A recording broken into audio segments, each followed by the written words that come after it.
What is good, everyone? Welcome to the channel. My name is Paul. I make videos about Japanese society, life, and culture from the viewpoint of a long-term foreign resident. I've been in Japan for 18 years. And today, I'm going to take you to the magical place in Japan known as the supermarket. Now, lots of foreign tourists and YouTubers talk all the time about the wonders of the convenience store. But today, I'm going to show you why the supermarket is actually a great alternative. It's a great alternative for two reasons. One of them is that there's a lot of ready-made foods in a greater variety very often than what you find in a convenience store.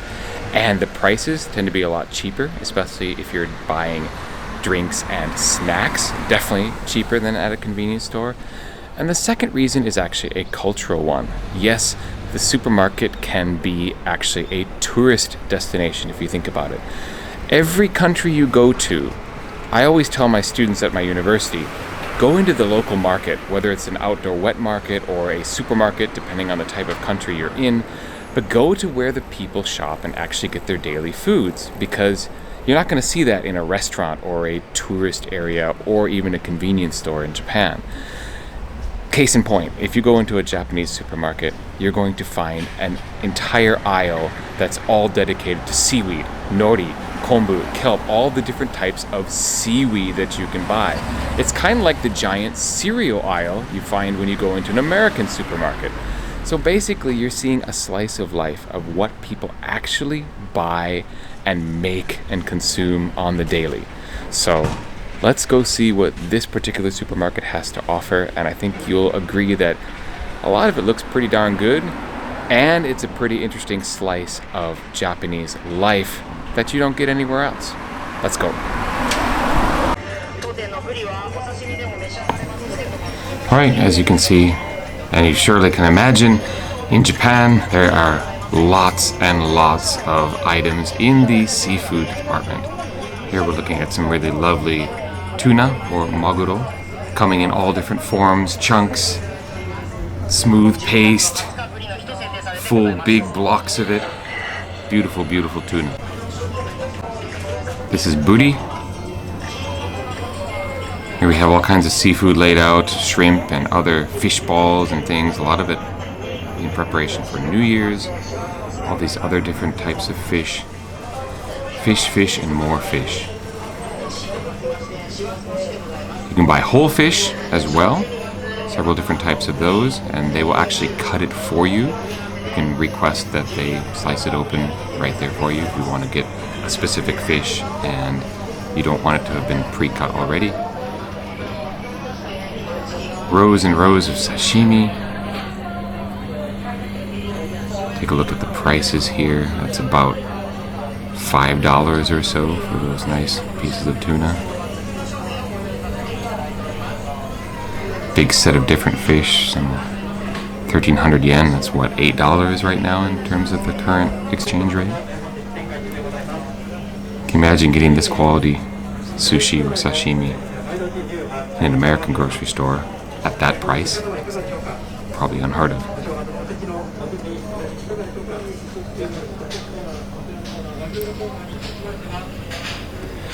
You have octopus, of course, mussels and clams, and here is the fresh seaweed like wakame and hijiki and other things that you would put into miso soup, for example. Dried squid, always a favorite. Grill it lightly on the stove and then dip it in some mayonnaise and hot pepper. Japan has lots and lots of different types of vinegared and pickled vegetables.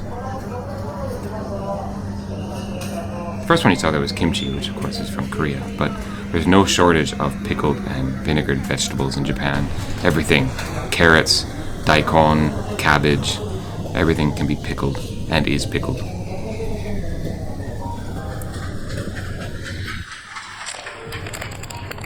I love pickled vegetables, so for me Japan is kind of a heaven of different flavors and textures to try. And the famous umeboshi, the sour plums.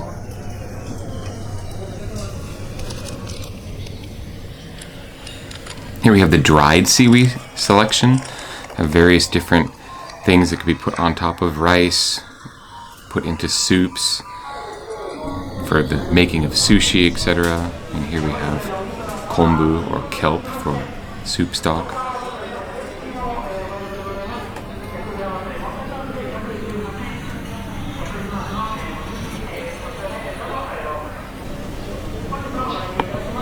Just shelves and shelves of vegetation from the sea.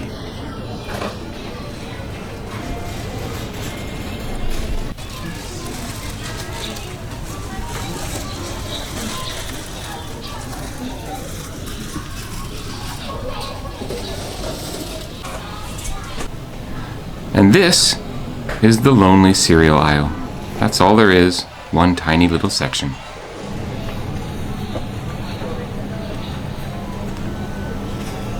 Compared to the green tea section, it's pretty amazing. That tiny little bit of cereal, and this is all just green tea. It's not even including the other types of tea that you can buy.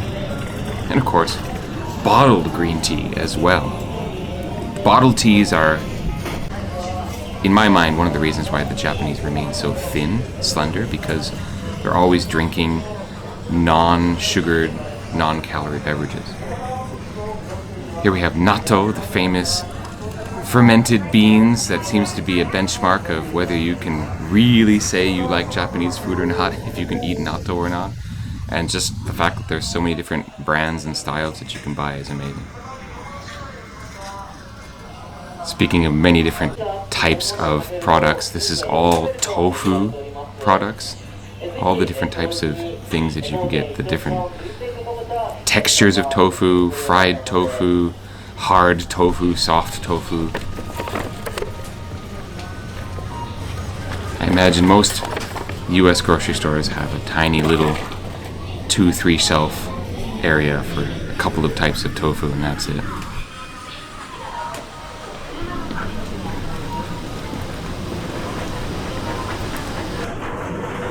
The obligatory expensive fruit shop. That's a $12 melon. Cheap though, of course, is all of the instant noodles. Udon, ramen, soba. Pretty wide selection. If you're an instant noodle fan, Japan is absolutely heaven for you because there's so many different types.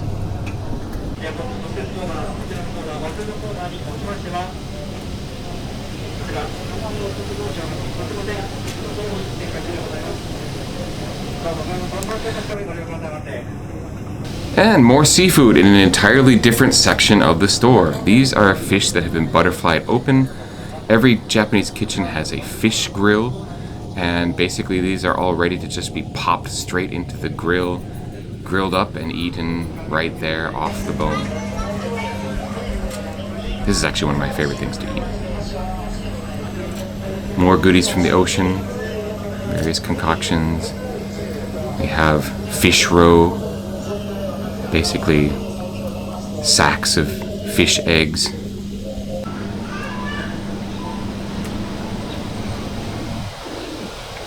And these shirasu, these tiny little white bait fish, you eat them whole, head, eyes, tail, everything, which is a funny story. My sister was eating these when she was visiting Japan, and she freaked out when she realized that they had eyes.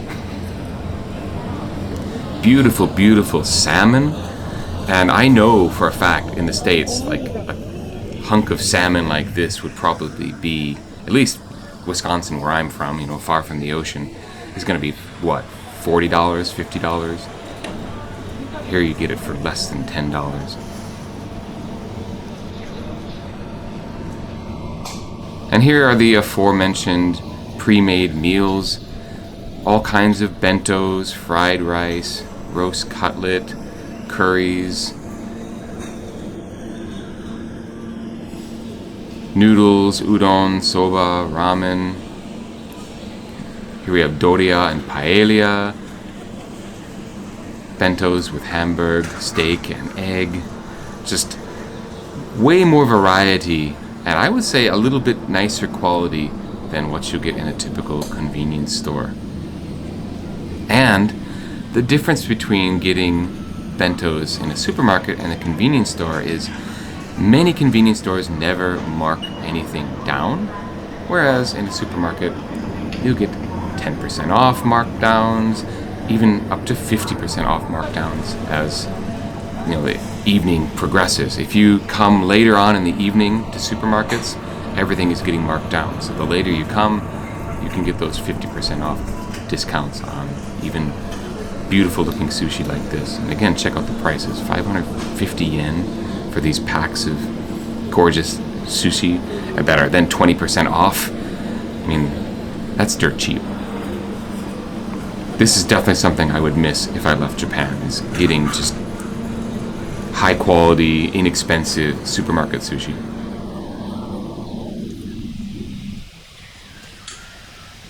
%10 off of 500 yen. I mean, come on.